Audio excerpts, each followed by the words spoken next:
everybody. Welcome back to another episode of Devil's Advocate Trades Edition.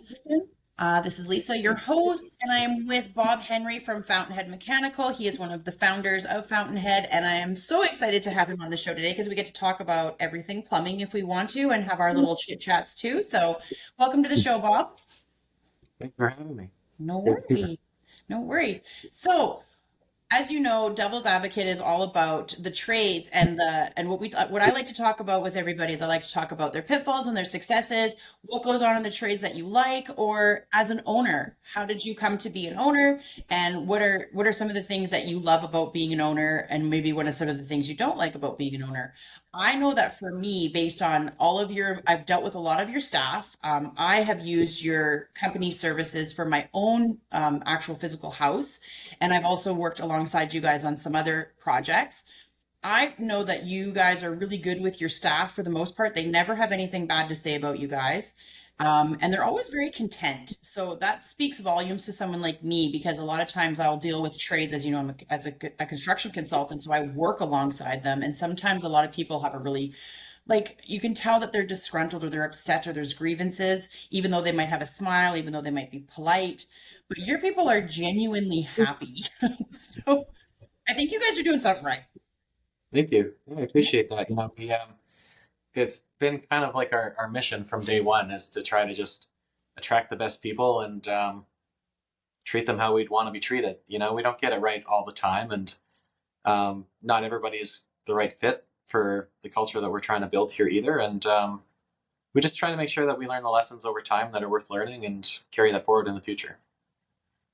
I know. I just saw your guys' your ad for you guys were looking for some new hires, like you're trying to get some more new blood into Fountainhead, because you guys have had you guys don't have a very big revolving door last I checked, and you guys have really boomed in the last year or so. Yeah, thank you. It's been a pretty consistent growth actually. We've been around for 7 years now. We just had our 7th year anniversary, Congratulations. and it's been growing after growing after growing. So it's yeah, thank you for bringing that up. I'm really proud of how that video turned out. Actually, I was here for a Saturday with the team that volunteered to do it, and it was just nice to connect with everybody. And as the owner, sometimes you just hear about it when things aren't good. So it's nice to get some positive feedback, and it felt really genuine to me. I just thought it came through and came together quite nicely.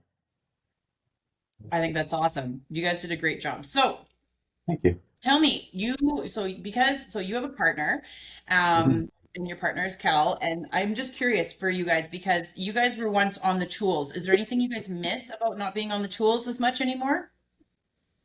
Yeah. Yeah. What's funny is when you're on the tools is all you can think is, gosh, it'd be nice to sit behind a desk all day. And having been in an office job of some capacity for about 12 years now, I can honestly say I miss the times when, like even at the start of the company, I was on back, plumbing with Kelly. It went pretty quick before we weren't doing that anymore, but those are some good times. And it's nice to you come into a situation, there's stress, somebody needs help, and you're literally there to help with a physical problem that you can solve almost right away. And there's something really rewarding and gratifying about being able to fix something, help people with their problems, and see what you did and be able to reflect upon that and know that you can feel comfortable that it's appreciated and that you made somebody's day better. So I miss that aspect for sure. And obviously there's it's not stressful being in the field, but there's definitely different kinds of headaches involved with it that they felt like pretty nice problems to have, I guess, in hindsight. Well, I mean, there's good problems to have and there's bad problems to have. And I've always been the type of person that when you're booming and when you're sitting behind a desk because you can't get on the tools because your company's booming, it's not a bad problem to have. It's just a different problem. It's like, you miss being out in the field and you miss all of those aspects of, the camaraderie amongst the staff. But I mean, it's hard Yeah, on some level as an employer, you can't necessarily be their best friend, but you're not going to be their enemy either. And you want to work through problems together, which makes you guys are really great leaders. And that's something that I really like about you and Kelly is that you guys are very cognizant of what's going on inside your walls and you try to be as accommodating within reason as possible. Yeah, thanks. We do try. The other thing that I guess kind of occurred to us, and it was a while before we could afford to do much about it, but the idea that like, people get promoted out of what they know how to do. I'm certainly an example of that. Mhm. You're an awesome plumber. Everyone likes the work you do, or you're a great HVAC tech, and then you go on to other things, maybe more technical things, and now you're doing hydronics and boilers and controls, and you get really good at that. And then there's kind of like a natural progression in some ways, and then it ends up that, well, what's the next step? I guess it's going into the office, and then maybe you're estimating, or you're managing clients and accounts, and doing some analysis, coming up with solutions, and that's a lot of fun. But then you kind of get into this next level of like management, and then you kind of realize like, oh, I'm not trained in this. I this is a different career path entirely. Just because the career path I chose, it opened doors that led me to have the ability to get into this position, doesn't mean that I necessarily know what I'm doing, or I'm trained for the actual managing of people aspect of things. And everybody's different. Everybody has different motivations, different strengths, weaknesses, dreams, fears, and we invest very heavily in leadership training for that reason. And I can tell you, in the last couple of years since we've taken that on, I've felt a big difference in the organization, and it's only just really starting to roll out and get started. But like, just being able to speak the same language with the fellow management team has been just an enormous benefit to us. And I think that, one thing that I would say is a strength of Kelly and I both is, we're definitely like, we're not afraid to admit when we don't know something. And if we don't know something, then great, that's an opportunity to learn. Let's find someone who does. And so that's something that we've been really, really investing in, because I think that a lot of times in our industry, we get a little bit hung up on, training means flying to the States and learning about the new controls on a new model of boiler and stuff. And I think that training when it comes to leadership and management is something that gets overlooked a lot. And I'm really proud that we have invested in that. And I feel a lot more confident having had that opportunity myself. So I love that you said that because a lot of owners don't have like the what's the word I'm looking for? The knowledge and the confidence to say, maybe we need to work on this. Maybe we need to work on that. And you guys are very employee driven because you realize that people are what drive a company. It's not just the people sitting at the top. And there's a difference in life. And what we're trying to do in trades is bring more of those leadership roles. And I would really encourage you and Kel to look into lean, um, which is a process that is done. And you guys are actively engaging in lean processes. It came through with manufacturing to begin with, and it's creating an atmosphere where there's less waste of time, waste of policies, waste of programs, waste of all of these things. You guys are really trying to work where you're putting the best people in the best places. You're not double dutying. You're paying attention to what your staff needs. You're listening to their concerns, their grievances for the most part, and you're trying to move forward for the best of all parties involved. And I mean, there is no right or wrong way. Like owning a business is like parenting. There's no true right or wrong way. Everybody has what they think is the right way.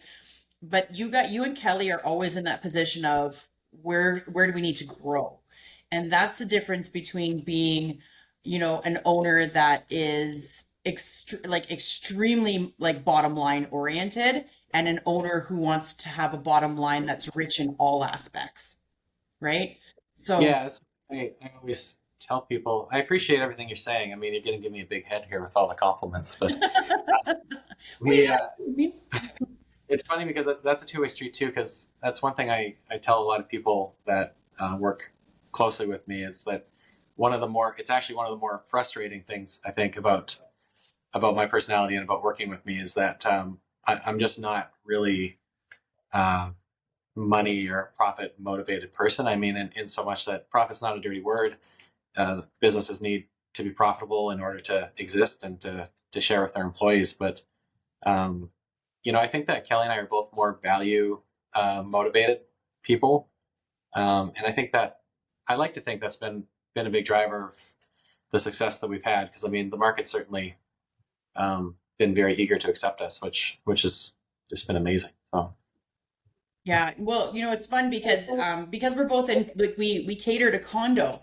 So Mhm. because we cater to condo, you and I run in so many circles. So it was interesting. So the first time we had all met, I'd met both of you at the first time was at ACMS at their golf tournament, and then ever since then, every single golf tournament, like I'm invited to pretty much the same ones you are. So I always make a point at stopping at the Fountainhead. You guys have the best swag. Which reminds Yeah, me, I need to get another cup from you because everybody loves those cups. even here I forgot to give you one, I so know, I forgot to ask. we'll have to make sure that we make that happen. Yeah, and I think it speaks volumes because people always say, "Oh, competition is good in market because then it keeps everybody somewhat honest." But the reality for me is that I think that competition is healthy, but at the same time, I truly believe that if you are good at what you do and you are a good person and you have good ethics, people want you in those positions. And there's tons of plumbing outfits out there, but some that don't do everything you guys do, and some that do all the same things you guys do, but there's so much work. There is, yeah, and I think Like, that's something that we've been dealing with here, and I think we're really turning the corner on it into reality. We've been talking about this trade shortage for, I mean, 15 years since I've been in Calgary doing this in this industry. We've been talking about it and hearing about it, and man, it's here. All the people that have kind of stragglers that have hung on and said, "No, I'm not quite ready to retire." They're all, I think, kind of at that age where it's time to.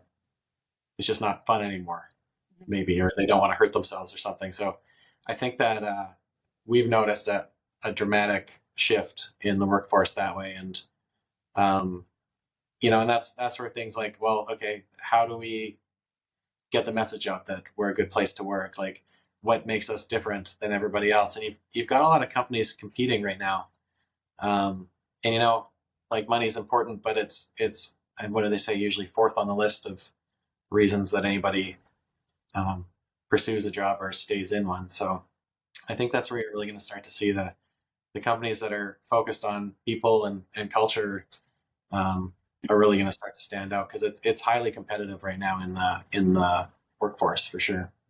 so I'm curious, like now that I'm thinking about it, I'm very curious because I remember hearing something online, because I mean, online, you hear all kinds of crazy stuff, but they were saying is that in Canada, what happens is a lot of people like they hold on to their companies to the last moment, and then somebody has to come in and swoop and pick it up, and it's the wrong person, and they dismantle it and they sell it off, and it's horrible. But would you and Kel ever go around to maybe some of the different plumbing outfits that have been around a really long time and say, "Hey, let's merger and you guys come be part of us," and then that way we still have this is still kind of going on where now your plumbing outfit it's not gone completely. Do you know what I mean? Like how some of the bigger property management companies are soaking up all the little guys, but they're really big companies versus a local company picking up another local company to keep everything kind of in-house.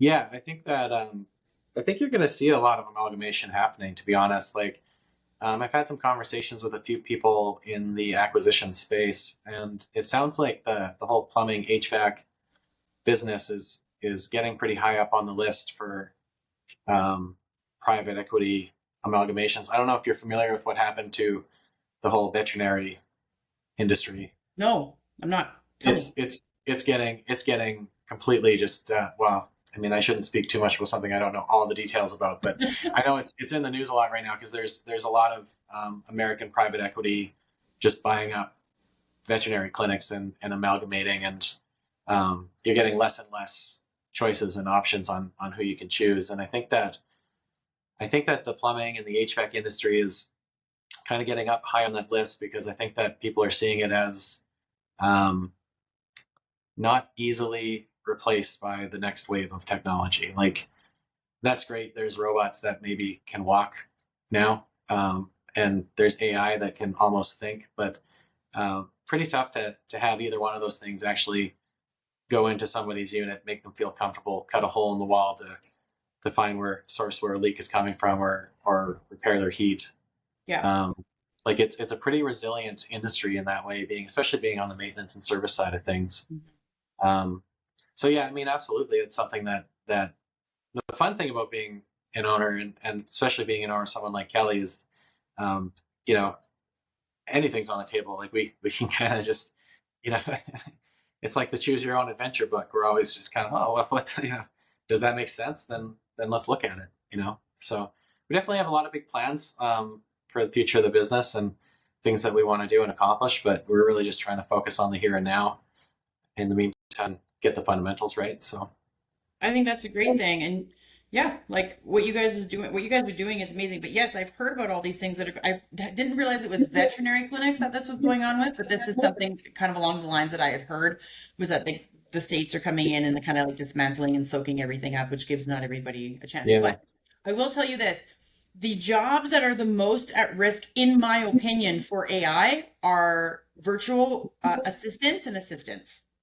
That's the jobs that are going to be the ones that are going to go like that, because anything that has to do with people, when I say people, I mean like where you're physically cutting into things, where I know that, I mean, like people might say, oh, at least we're going to design something like that. And I'll be like, but you're still going to need to have a person there to make sure they're not overcutting or they don't malfunction.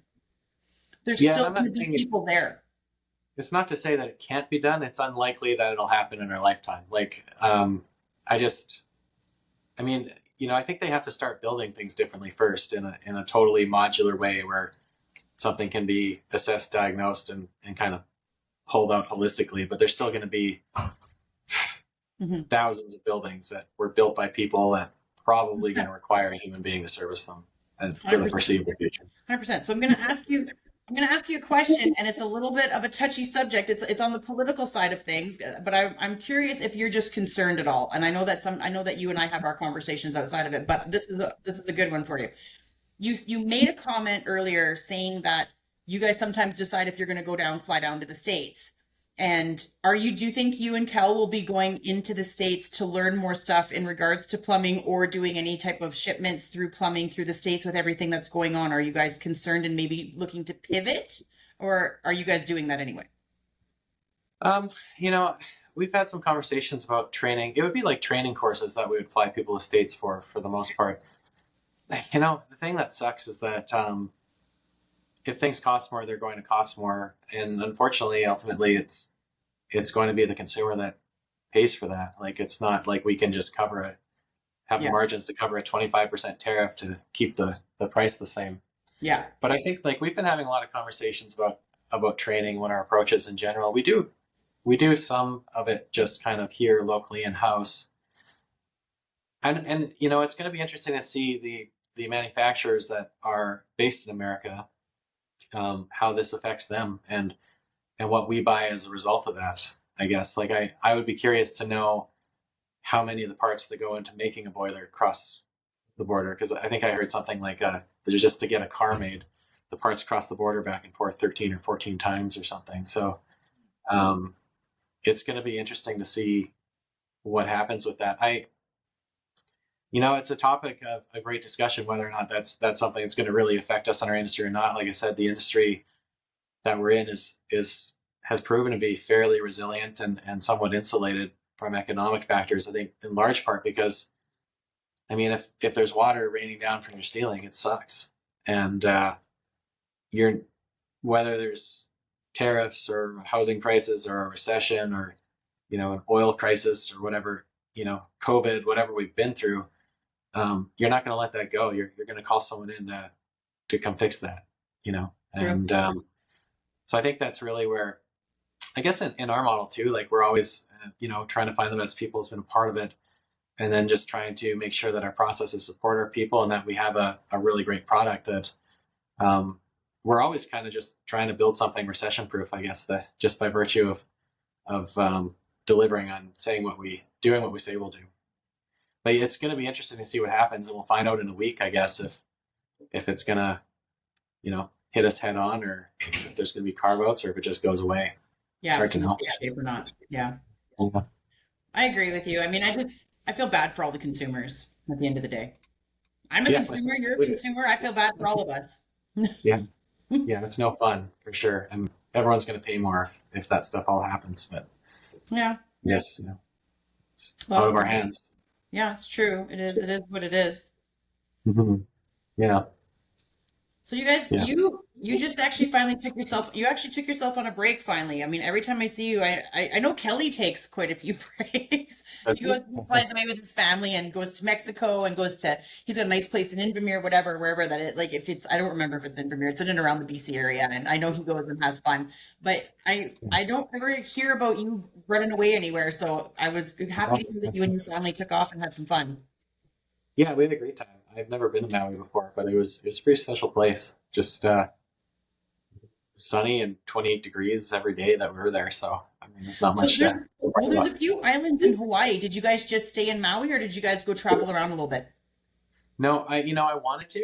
We were there for 10 days. I thought, oh well, maybe I could just catch a plane, and I really want to see Pearl Harbor at some point Yeah, in my life. But we just stayed on Maui. Honestly, we had some friends that we went with that really know the place, yeah. and they took us to all these awesome, cool beaches. Everywhere you turn in Maui, there's an awesome, cool beach. So it was really nice to get that. And we did the road to Hana and Haleakala and stuff like that. So yeah, it was awesome. That's I cool. would definitely go back. So now I got a question for you. So as you know, I went to Mexico for the first time in my life in Remember November. that? Yeah. Yeah. So what's the difference between Mexico and Hawaii? Because I know you've been to Mexico. Yeah. A lot of it's similar in terms of beaches and shorelines and oceans and stuff.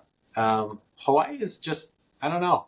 I used to ask that question all the time, and now I don't know how to explain it either, I guess. It's a special little place, it's Hmm. surrounded by water on all sides. And Well, the cultures I are mean, different. yeah, and the culture in Maui is like they have their culture, but it's still very um, American. So like in Mexico, my only experience in Mexico is at like all inclusives, Yeah, me too. and you know they were great resorts where we've gone, but after a while, um, I think that there's just some fatigue at just the whole process of like, oh, get in line, wait for the buffet to open, and we'll kind of just like work our way through to fill our plates with different things. Um, and when we were in Maui, we weren't at a all inclusive. We were at like kind of a condo, so we had our own fridge and laundry and oven. So we went to you can go to Costco, or we went to Safeway and just bought groceries, and we ended up eating out every night anyways. But it's just a nice way to do it, honestly. Like if we go back, I should say probably when we go back, like we're gonna pack so much lighter. Like we just washed our stuff at the end of the day, and I just found it just a different way of kind of traveling, and I found it really convenient. But I will say this: they're not giving away anything in Maui. It's not cheap, for sure. That with Yeah, Mexico or I heard Hawaii is expensive. yeah, it's expensive, and then of course, when we went was right after the election, and then the dollar went down, so it just made everything that much more fun. But it's a life experience thing. So I know, I loved it. I want to take my kids. I was thinking about going back to Mexico either March or November. I don't want to go in the summer. I don't like a lot of heat. Like us being in Alberta with the temperatures shifting and now we're so much warmer than what we've ever been. yeah, And it's lasting. It's not like it's a few days here or there. It's months at a time now where we're in the 30s. So, yeah, I went and bought a pool and I've got like I refused to buy a house without air conditioning when I bought my home because I was like, no, I'm not, can't do it. Don't yeah. like hot. I said the same thing. I'm like, nope, we're gonna have AC. It's Yeah, and just like it's not something I would have ever thought about. Like 15 years ago, AC was not a thing. It was like, it's only hot for a couple of days. You'll get over it, whatever. Sleep in the basement, it's cool enough. Like, you know what I mean? Like you just made arrangements for those couple of days or maybe a week that it was hot, but now it's like, no. Yeah, it's interesting. Even like right now, it's been so warm all winter. Really, the odd blip but it hasn't gotten to like the deep freeze. So I don't know how to feel about it because it's kind of like it's good for Bob, but it's not great for business. So I'm not sure. I don't know it's like I'm torn. I kind of, you almost hope for a good deep freeze to just kick off things and just really spin up the billable hours. But sure is nice to go out and have it be +8. So Yeah. No, kind of a win-win, I guess. I hear Yeah. you. Did you hear so I've been watching all of the social medias, and they were talking about how it's really cold in the south right now. Oh, really? Yeah. It's like -5 in Georgia, like Interesting. Celsius, -5 Yeah. Celsius in Georgia. And it's like that, like it's cold. It's something similar. It's like in the really low 5 or 6 degrees in like Arizona. Like it's very cold. Like it's getting quite cold along that side. And people are Sure. making jokes. They're like, well, that's Canada's response to the tariffs. That's right. Yeah, we just sent it all down there. Yeah. And I'm like, well, I mean, Yeah. Well, that's what you get, right? I mean, like karma, like, but there I you feel go. bad because here's the thing: is at the end of the day, the people that are paying for all of this crap, that are suffering it as a result, had nothing to do with making the decision within a reason. Like they said, we want to vote for this person, not realizing that this person was going to make these decisions. Maybe some of them did. Maybe I think a lot of them didn't. I think a lot of them were like always spouting off, right? Mhm. But now that it's kind of becoming around full circle as like, oh no, he's going through with this, we're all screwed. So I Yeah. think I'll be honest with you, like I'm scared for the States. So, but I think it's kind of Yeah. funny they're cold in there, I'm just interested to, I'm just kind of sitting there with my popcorn bucket waiting to see what happens, I guess. Because, right? like I said, it's completely out of my control. Yeah. Um, so, I mean, yeah, I mean, I always find it just remarkable. It seems like no matter what he says, people believe him, even when there's things that are just provably false. But I mean, people. I mean, obviously, like he won, and that's what the people want. So I guess All of we'll the people. see what It's happens. no different than in Canada, right? Like, I mean, people vote for a certain government, hoping that their government elect will get in, and then it goes the other way because as we have it, we have a majority rules, right? So, and it's the Mhm. same thing there. But I mean, he's a little bit wild, if I'm being honest with you. Like, he's wild. Like, he's very much a loose cannon down in the States. I feel bad for the people in the States. Like, I do, because I mean, like, he's sitting there saying I rigged the election, and they've got him on recording, and I'm like, I haven't heard that one. I do think I like the image of a loose cannon, uh-oh. like just firing away, not bolted down. I think Right? that's just like a perfect description for some people. It really is. Like loose cannon is something I say that like I've had people say, "Oh, Lisa, you're a loose cannon." I'm like, "Oh no, I'm a controlled cannon." I'm like, it all depends on who lights the fuse. So, Yeah, exactly. Yeah. and that's what it is, right? For me. So when people call me a loose cannon, I just laugh. I'm like, "Well, how much gunpowder did you put in, and did you light the fuse? Because you might just get a little poof." So, Yeah, it all depends how it's set up, right? Yeah. absolutely, absolutely. But I mean, it is what it is. And I mean, most people like to, I mean, there's so much right now. The big conversations is politics right now. And it's hard because they always tell you, don't talk about politics, don't talk about religion, don't talk about, and I'm like, that's what everyone talks about right now. And I'm like, I don't know what to do. So it's funny. I went on and I did a little rant about politics and my opinions. Now, I didn't post all of the shorts for my opinion. You'd have to listen to the full version for my opinion on Canada's politics because I was like, I don't really want to pot stir too much because Mhm. I mean, everybody has strong opinions when it comes to politics, and it gets kind of a little bit nerve wracking, especially with me being, well, us being in Alberta.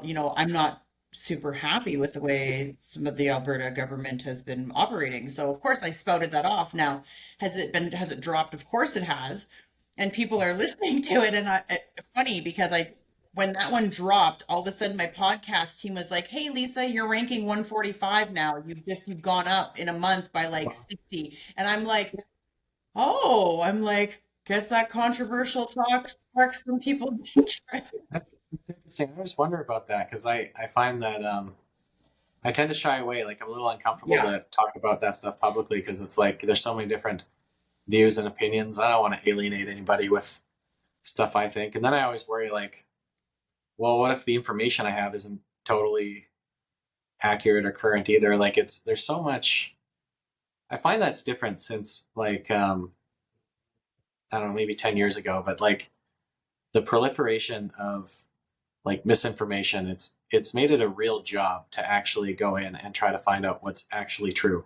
Yep. Um, and on both sides, there's just like sensationalism. You have to think, oh well, sounds a little weird. If it sounds weird, then it's probably a version of the truth, and it's just I don't know. It just seems like a huge commitment of time to me. I agree with you. There's no control in what is now spouted off. People can just say whatever they want, however they want. So what I always do with especially because I'm on a platform podcast and lots of people listen to me and anybody can listen to me at any time, is I say, this is my opinion. This is how I'm understanding it.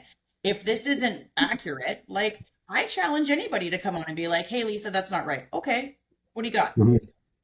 And if they're like, well, here, because I do listen to a lot of different people and I try to find sources that I trust to say, is this legitimate? And I do have a couple of sources in Alberta and I have a couple of sources that are in Ontario to say, am I following this accurately? Am I hearing this, right? And I'm looking for facts. I'm not looking for your opinion. I'm looking for facts. I will make my own opinion. And, a lot of people, like the people that I talk to are like, yeah, no, you heard that right. And I'm like, okay.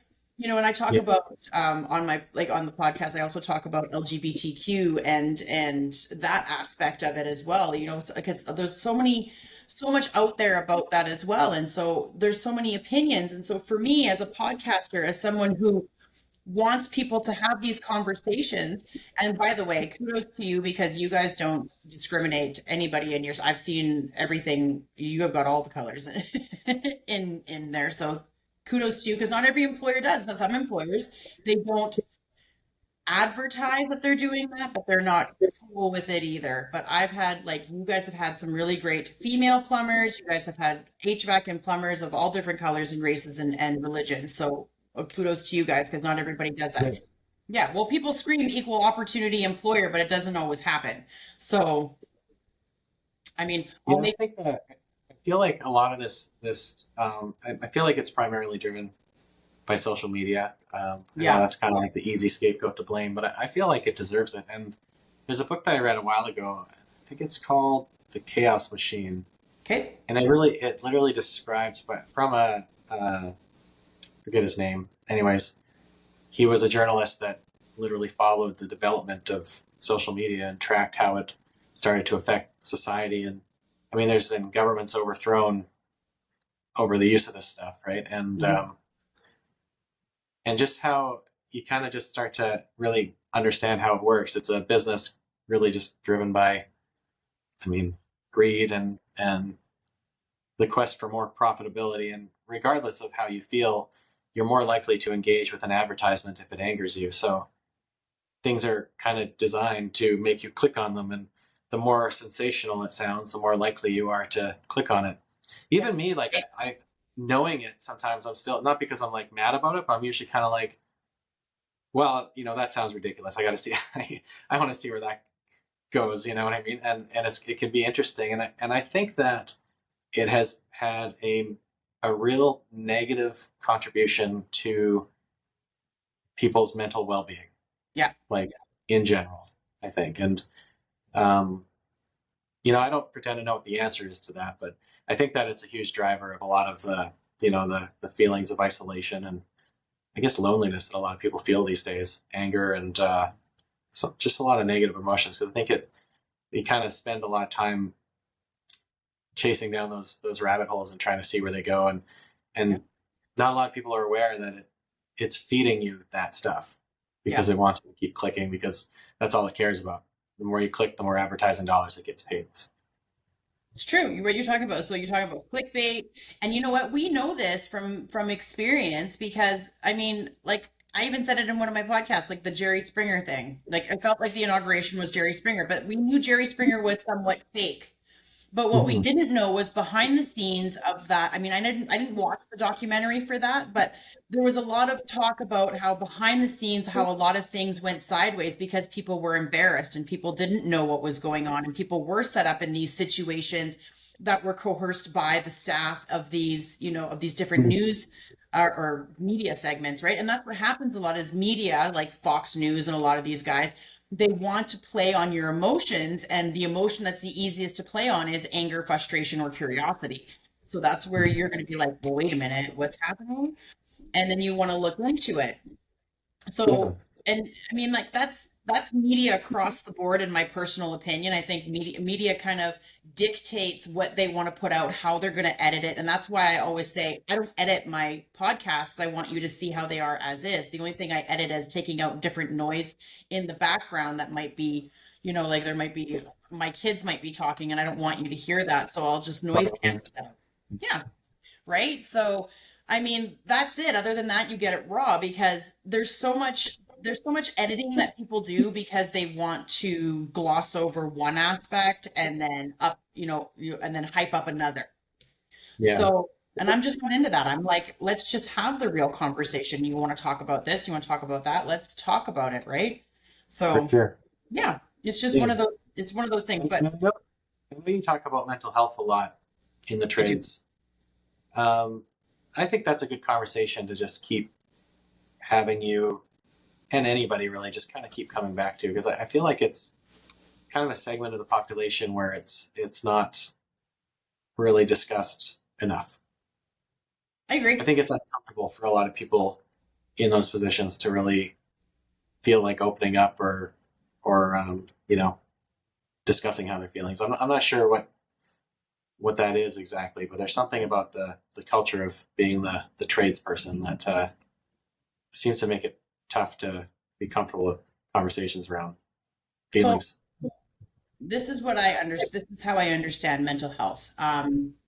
I personally don't have a mental health issue where I feel that I need to seek out outside assistance. We all have issues inside of our lives. We all have adversity. We all get overly stressed out. Sometimes we have a sense of feeling like you don't know what to do, especially as an owner and an entrepreneur and as a family member, where you're part of the breadwinning of the family. There's also a lot of imposter syndrome that goes on. Mhm. And so I think what happens, and the way I understand it, is that mental health is very real, and people gloss over the fact that true mental health does not show up the way you think it should. Number one. Number two, people are exploiting mental health. Oh, I need a mental health day. For what? So it's hard to sit down and look at somebody who's sitting there who's 35 years old and has had a very rough life, has got lots going on in the background, has never really self-regulated properly, has ups and downs of depression, and doesn't know who to talk to because every time he talks to somebody or she talks to somebody, those aspects are utilized against them because there's a lot of narcissism going on. So then all of a sudden it's being thrown back in their face, so they're scared to talk to anybody. And then Mhm. all of a sudden, you come to work and find out this person has tried to take their life, has taken their life, is not doing well at work, is fighting with people, physically fighting with people, and you're like, "Whoa, what's happening? Why did I see that? Why am I seeing the signs?" Because normally this guy or this girl is really funny and she's sweet and everything's pretty easygoing, and then all of a sudden one day it just snaps inside them because it's too much to take because there's so much frustration and imposter syndrome even in that person without being an entrepreneur, because imposter syndrome exists in everybody, that this is what happens. Now, Bob, you know firsthand, based on the fact that you were someone that was on the sidelines witnessing mental health. So share with me, if you're willing, your experience as someone who has seen it firsthand. Yeah, I mean, so I have to think where to start. Um, I guess I can talk about my father. He was a master electrician, and it was funny because he was also a boiler guy, which is kind of what I through a different trade, a different path with my gas fitter license. I ended up also being a boiler guy, but um, yeah. So he was self-employed before I was born. He had his own company. He had a partner, um, and I'm not sure how the partnership went. I think he ended up buying him out, but I'm details are fuzzy on that because he didn't talk about it that much. But I know that like for my entire life, I remember him always kind of reminiscing on like those days when he was an entrepreneur, he was self-employed, and when it was good, and when the economy was bad, it was scary. And but there was kind of like some romantic notion that he had about that time in his life. Like he really connected with that emotionally. Like that was a part of him. He's an entrepreneur, I think. And then he had two kids, my brother and I. My brother came first. 18 months later, I came along, and he had, I guess, got tired of fighting to get paid, and he decided to take a job at the sugar factory in Taber. So he became a kind of like a factory worker, electrician doing maintenance. So it kind of like Groundhog Day. I think he did that for 26 years. And it's hard to say what caused what, but that definitely led to alcoholism. Really took off with him. He wasn't an abusive drunk or anything, but he was always he was always drinking. I mean, it just is what it is. And then I think his mental health just continued to deteriorate and just became more and more depressed, and then started making questionable decisions. I remember because I grew up in a small town, and I remember when I was in grade 3, he had a DUI, and the newspaper put a picture of him in a little article about how he got a DUI, and I remember he was just mortified at that and shamed, and yeah, then he shortly after I moved away, he took my old car for a drive again, and he got another DUI on his way home, and then yeah, that was the last thing he ever did. He came home and he ended his life that day. So that was a tough time for sure. And at the time, my wife now was my girlfriend then was was going through treatment for Hodgkin's lymphoma. So it was definitely a tough period. And I like to I think about that a lot and how that's kind of shaped my journey, because I know that in the early days I always felt like kind of romanticized desire to be an entrepreneur. I think probably because of a lot of the way that the impact that he had on me. And I remember having a conversation with Kelly, and we were friends before we were business partners, and we would talk about everything. And one of the things we talked about was that both of our family history and things that kind of led to how we're feeling the way we're feeling. And he was stuck in a place where it wasn't a good cultural fit. He kept getting grievances against him from the union because he was trying to do things that maybe would fall under the instrumentation people's line of work. But he just wanted to grow. He wanted to do new and interesting and cool things. And that just wasn't what he was hired to do. So it wasn't what he was able to get away with. And I think I found myself in a place where I started to feel like maybe it was not the right culture fit for my personality as well. And I always had this strong desire to be an entrepreneur. And I said that to Kelly on one day on the phone, and that was kind of the day that we just decided, screw it, let's do it. I said, I think that I've got my kids were young girls at that time, and I said I think I'd rather try this and fail, because we're so scared to leave these like great jobs that we had at kind of like an executive level and risk it all, and I said I think I'd rather try and fail and teach my kids that it turned out okay. Like you can try things and you can fail and you'll be okay.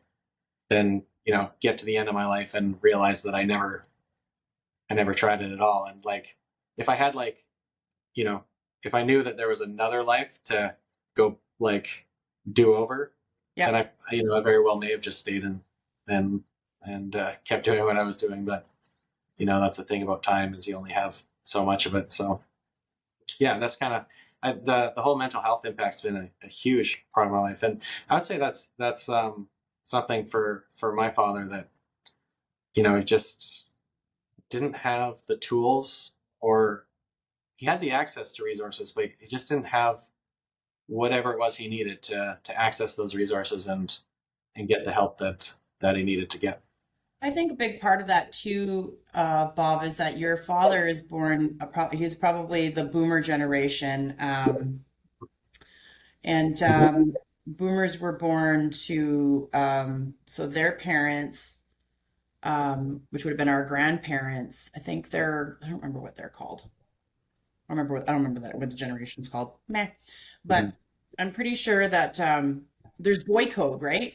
So it's you don't cry, you don't show weakness, you don't do this, you don't do that. And so the things that really affect men, things that are like shame, is something that really eats away at a man. If Totally. anything that's shameful or anything that's faux pas or anything that can bring down not just their ego, but their image, which their ego and their self-worth is attached to. So if anything, and so that little tiny blurb in the paper destroyed your father. Whatever was going on in his world, wherever there was little bits and pieces of depression that were surfacing based on whatever decisions and choices that were made, he was trying to hold it together best he can, but that destroyed him. And so what tipped the scale was that second one. It was like, I can't come back from this. Right? Yeah, and It it's was interesting yeah, though that the pull of the addiction that he faced was strong enough that in spite of knowing that he wouldn't be able to handle that again, yeah. he still felt compulsion to drink and be intoxicated. So. Well, drinking is an addiction. There's lots of functioning alcoholics out there, and it's also a massive depressant. So it just Mhm. amplifies your depression, which isn't good. And I mean, that's something that we all learn when we go through the courses for drug and alcohol.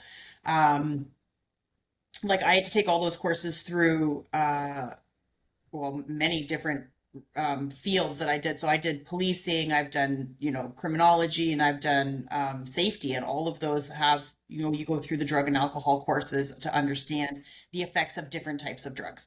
And Mhm. so, I mean, it's one of those things where it doesn't matter what your addiction is. It is drowning out an aspect that you don't want to think about, right? It is a form of depression that you don't want to feel bad. You don't want to feel remorse for the things that have gone on or choices that you've made. And I think that that's where people struggle with mental health, is that they just some of those choices were ripped from them, and some of those choices were made kind of in fear. So And there's I sometimes too, and I try to imagine what that must have been like. Like he grew up with like very, very almost fundamentalist religious parents, Mhm. and I got to think the expectations put on him as a result of that upbringing must have been a lot of pressure. Yeah. Yeah. Well, yeah, because I mean, I think about people now that are in very religious homes that are, our age, and they're, like they're terrified to do anything to make themselves happy because God forbid they might go to hell, or they might get discommunicated, or, like they get excommunicated from their congregations or from their families because they're making choices that will be better in the long run for their family or for their mental health. And that's why with me, I'm all about peace. Like after things that went on with me, which you know about, and I've said on the podcast before, but but people ask me like, what was the change? And I always say to people, I want peace in my life. So if you're going to affect my peace, I'm out, Mhm. and I Yeah. more people need to fight for peace. Yeah. I agree. I Yeah, think that's important, and I think that's a really hard thing for anybody to do, though, which is funny. it But is. to draw those boundaries is, I know that's something I've always struggled with, having boundaries and actually enforcing them. Me too. I'm awful at boundaries. And it's funny because so Kel put me onto Chat GPT like a while ago. And Oh yeah, he so loves I know he's so funny. And so hang on, I'm gonna grab this document. So I grab this document and I write things, and it's so funny. So what I'll do is I'll be like, I'm having a problem in my head about a situation. So I'm like, and this is what I just did, like no lie. I said, help me understand people pleasing tendencies and overcome guilt when saying no, because it. I tend to be a people pleaser, but I also know a lot of other people that are people pleasers because it seems to be something that goes with our generation for people pleasing. So, Mhm.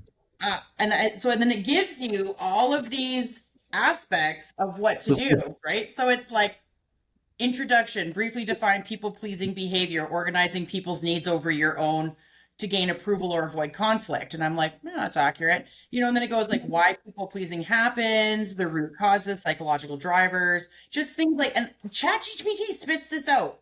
But you have to, like, I'm really tricky about it because I don't want to like give AI like more information about me or about somebody else's situation. So Yeah. so I put it in a like client, help, please help with psychology assignment. And it's like client is presenting blah, blah, blah, blah. And then it spits this out and I get to read it and I'm sitting there and I'm reading it. I'm like, wow, you know what, ChatGPT, this is pretty fascinating that you could just collect all of this, you Yeah, know? that's really. I always tell people when I'm asked, I always say that I'm a recovering people pleaser. I'm definitely a work in progress. You know what? I think it's something that's just gonna, if I'm being honest with you, the big, like what ChatGPT said is accurate. It's either avoiding conflict, so we take the path of least resistance. So it's like, yeah, I'll do it. Not because we want to do it, not because it makes us feel good to do it, because it's protecting our peace. I think that I think another part of that too that can be pretty destructive, where um, if you have somebody who is kind of highly emotional in comparison to yourself, let's say, and you have that people pleasing Yeah. gene or need, you know, I don't know that there's some people may end up taking a little bit advantage of that, and I don't know that they even mean to, or if it just kind of happens and then just naturally continues to happen. But I've seen it where you get one person who can be, emotional, maybe even unpredictable, might be a good word, and then suddenly like you're not just trying to please them, make conflict go away. You almost, like, I think that sometimes in people pleasing, you take on that that person's emotions almost like it's your responsibility. And I think that's been in my life a big challenge to overcome, to realize and understand that how they feel is their responsibility. And in so much that I need to make sure that I'm not doing anything directly to cause harm, um, you really need to draw those boundaries and put them up and say, no, listen, that's not a me thing. Yeah. I don't need to run around trying to put out all the fires before they start to try to keep the person from losing their temper or something. Yeah. Well, I'm going to tell you something that I learned recently. There's people pleasers tend to be problem solvers as well, but the problem with people pleasers, especially someone like myself, is that I helping or am I interfering? And that's what I have to ask myself. Am I helping or am I interfering? And, because I think what happens is I go into a sense of interference because I'm holding out hope that what this person is telling me is accurate and I want to see them happy and I want to see everybody happy and I'm trying to make everybody happy and no one's fucking happy. So I'm like, what, like, what do you want? Right. So it's like, and at the end of the day, takers take, givers give. If you are a giver, even though you're a straight shooter and you don't put up with a lot of shit and you tend to be somewhat non-emotional, but you tend to have that people pleasy aspect, if you are a giver, takers will take, which means they'll take your emotional energy, they'll take anything you're willing to give, they'll take. They'll take your trust, they'll take everything. And then they wrap you up in this little bow and they say, you know what? This guy will believe anything I say. I've got him wrapped around my finger. All I got to do is do this, that, and the other thing. Manipulation is a big tactic for us people pleasers. If you manipulate us in the right way, we bend because we don't want to deal with it. We don't want to deal with the fallout that's going to come out from it. So we're just like, yep, sounds good. Okay. That's been a big realization of mine too, is that sometimes you, like, not only do you have to let things fall out because you're not responsible for someone's emotions or decision making. You may empathize that, I know this isn't really that person. They're just very emotional right now. But at the same time, though, even if it's a negative outcome, sometimes you just have to let it come to pass. You know what, though? I'm going to tell you something that I preach to myself, and sometimes I got to kick myself for it. People show you who they are the first time, and that is a real statement, as real as it can be, because they will show you the things that they are capable of, and then you want to believe better because you've seen a different side. So what I call people like you and I, Bob, is I call them hope seekers. We see something in someone and we're like, oh, we've seen another side. You say they're a little too emotional. No, who they are is who they are. They're in control. They know what they're doing. And I don't care if they lose their shit. That's for them to work out, not for us. And that's why, like I say to people, when people are like, oh, well, I can't fire them because, they've got a family to feed. Well, they didn't fucking think about that before they decided to put the company under, scrutiny or put me under scrutiny or drag me into it.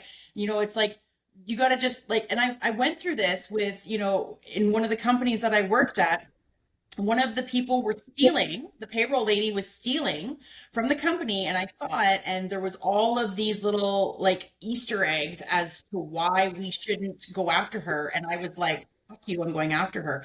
I'm going to backdoor this because of all of the situations that are coming about from it. And, I remember hearing like the owner was like, oh, Lisa, she's got two little kids. Her husband does this. And I'm like, I don't give a shit. She didn't think about them when she did this. When she took money from you and took money out of the company, she wasn't thinking about anybody but herself. So at the end of the day, don't tell me that you're thinking about your family, because if you were thinking about your family, then you should be thinking about the consequences that are going to come about from your actions. And so that's why I get kind of callous with people, because I'm like, why is it my job to think about how this is going to impact you? It's my Yeah. job to think about how it impacts me, my business, and my people, not you. Yeah. And I think You're that's being where, like you selfish. said, it's amazing how, like, how strongly one can feel though, like it is your responsibility, even though it is purely the other person's responsibility. Hmm? It's kind of an interesting little mind trick that I don't know Oh, if it's we're good. nature or biology or just social conditioning, but yeah, it's something I think about. Yeah, Well, it's and kind of funny. I'm going to tell you the best manipulators, because people will say, oh, men are really good at manipulating. No, women are the best manipulators. Women are the best manipulators. They manipulate men by crying. Because I've gone through this as an owner, and as as a female in a male dominated industry. Whenever I'm dealing with a woman and I know she wants to manipulate the situation, I've been through this so many times, Bob. I swear to you, I want to poke my fucking eyes out. They cry. I'm like, why are you crying? And they're like, oh, and it's a business meeting. Why are you crying?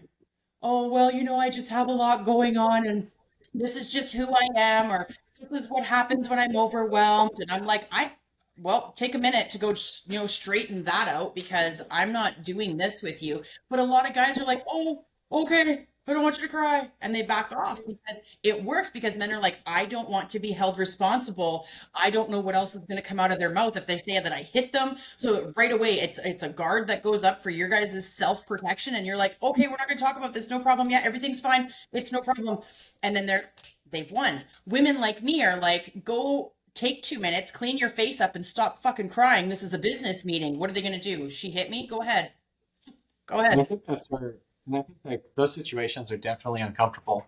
And I can speak to that because I don't ever feel comfortable. Men or women are crying in front of me. Who does, right? I mean, but I don't care. I'm cold. but I think that's something where that whole aspect of like actual leadership management training comes into play, because I think you're right. Too many people just freeze up, maybe don't know how to deal with displays of emotion. And I've seen a lot of men break down into tears too if there's something really eating at them. It seems like it's definitely there's different dynamics at play there between the two, but in my experience. But Yep. I think that having a system and training that has actual tools that you can fall back on to say, okay, well, you know, just it's a conversation, but having actual tools that walk you through that conversation, it helps keep things a lot more productive, I think. Yeah, I can't say enough about people getting actual training for management. I think it's just critical. I don't care what I agree. level of any organization you're in. You can always learn something, and there's going to be something beneficial that comes from it. I agree. I've got certifications behind me here that are communication, management, and conflict resolution. I've got like all kinds of certifications. I'm actually doing my CBT certification right now. So cognitive behavioral therapy, that one's almost completed. Then I'll be going into psychology. I don't disagree with you. I think the more training you can get in how to deal with people and the way they operate is going to equip you on how to deal with it. Don't get me wrong. I'm cold when it comes to people crying if they don't have a valid reason, or we're in the middle, or there's a quick shift. and they're not getting their way, and I can see right away that this is a manipulation tactic, I have zero patience for it, and I have zero empathy or sympathy for it.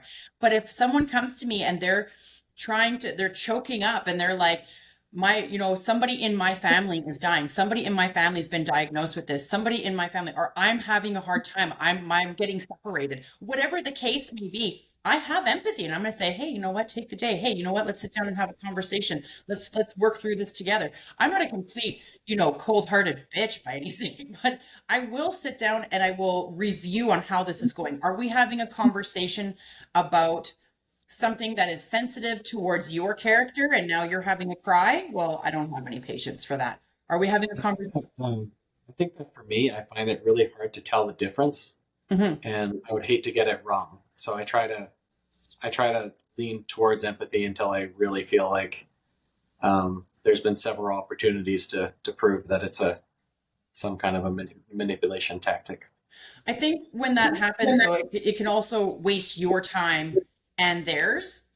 Like, don't get Mhm. me wrong. I almost think that sometimes what's better to do, in my opinion, I mean, you do you, but what I would do is I would just ask, why are you so upset? Help me understand what's making you so escalated to this point. Let me get you some tissues, but help me understand why you're feeling this escalated, and see what they come back with, right? I don't So, think there's anything wrong with asking that question. I think that's yeah. a fair question to ask. You know?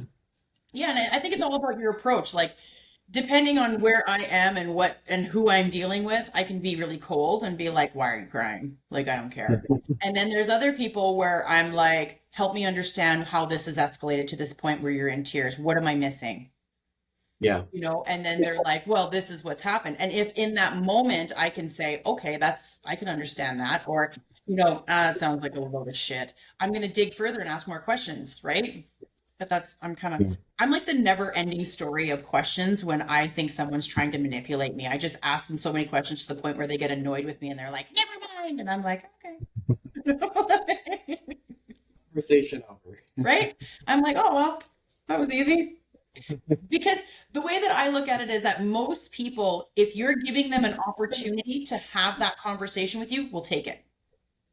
Yeah. If they're really feeling affected by something and it's not a manipulation tactic, like I want to control this or I want to control you, if that's off the table and it's just a genuine, I'm upset, I'm angry, I'm this, I'm that, they want to tell you.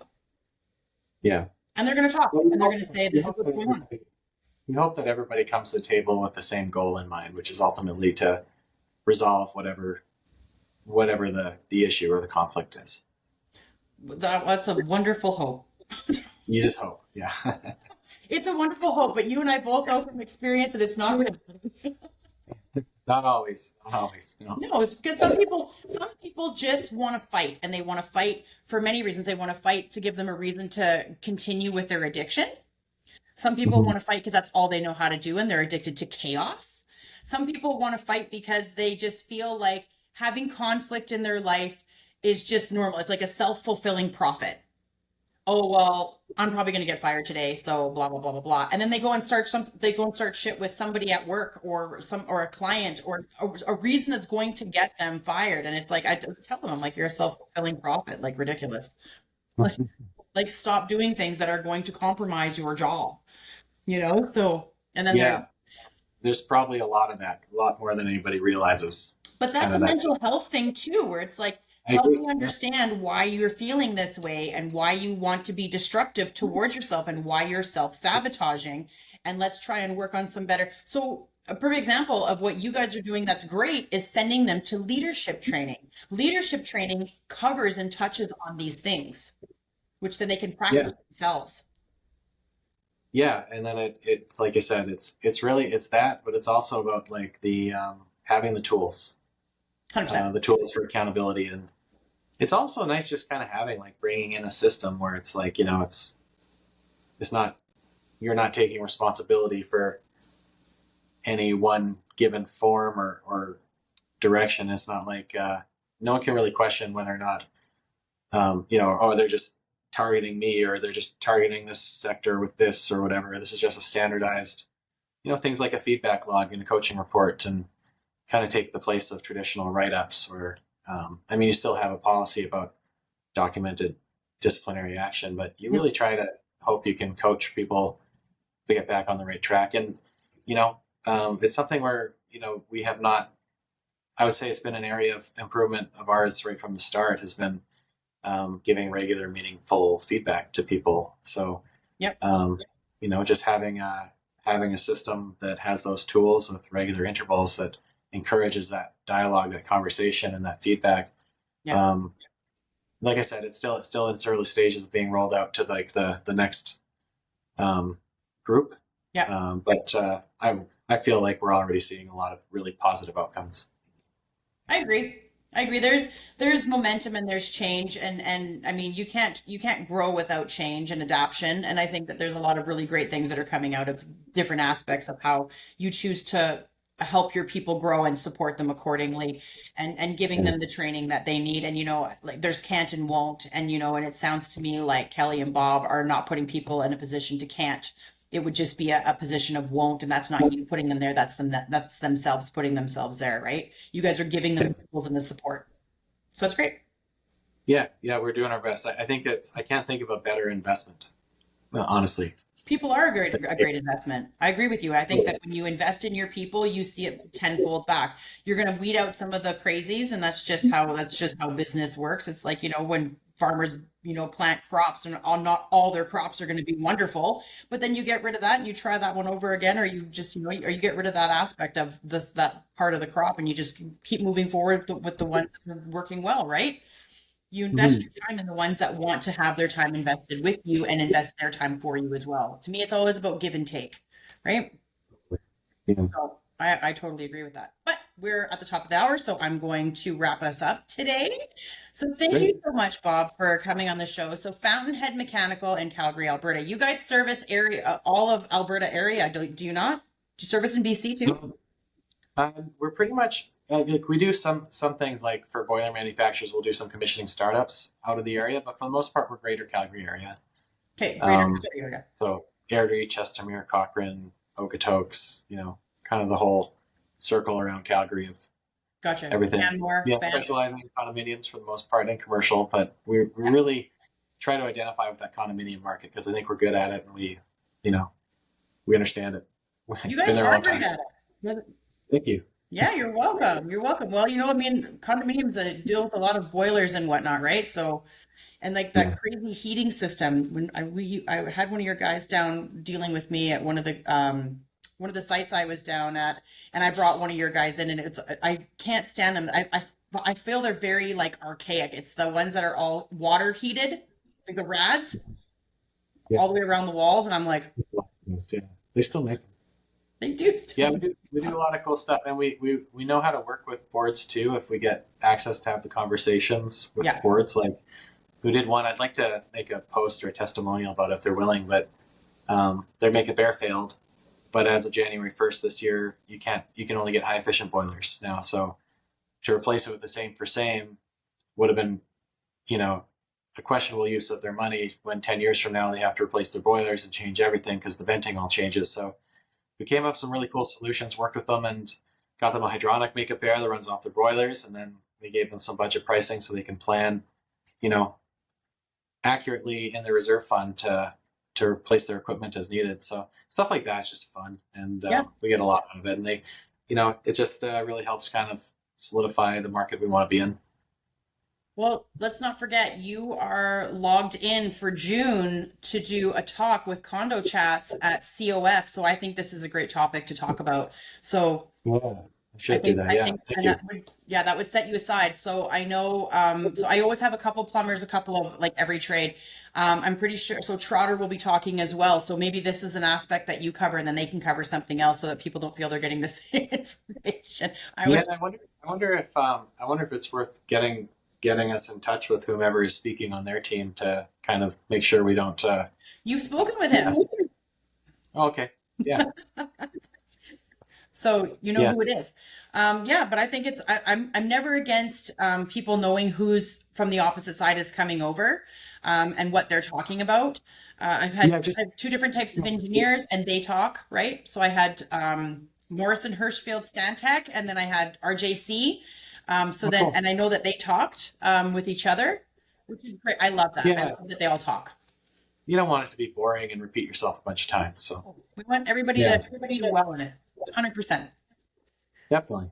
Okay, so how do people get a hold of you or Fountainhead if they want to bring you out for services? They do residential, condo, and mostly commercial. So Yeah, yeah. Usually it's through the property manager. We've got our main number, 403-702-6900. And then um, by email, info@fountainheadmech.ca is pretty easy to send an inquiry through, and then it can kind of get delegated to whoever the right person is. there you go. So info@fountainheadmech.ca. You betcha. Yeah, Okay. that's kind of our catch-all for new There you stuff. go. Perfect. Well, thank you so much for joining the show with me today, Bob. I think that there were a lot of different wonderful things that we got to cover. And just have a quick little chat about Hawaii because I always like talking about traveling because I want to do so much more of it as I grow up. Yeah, yeah, me too. When I'm growing up, I'd like to travel a lot. Exactly. Okay, so as always, everybody, thank you for joining the show and hanging out with us today. Please go ahead and send me an email at any time, lisa@lpmenterprises.net. You can ask me any question. You can send me a story. I will read it out for the segments that I do on my own. Other than that, we will catch you next time. Thanks so much. Have a wonderful day and don't do anything crazy.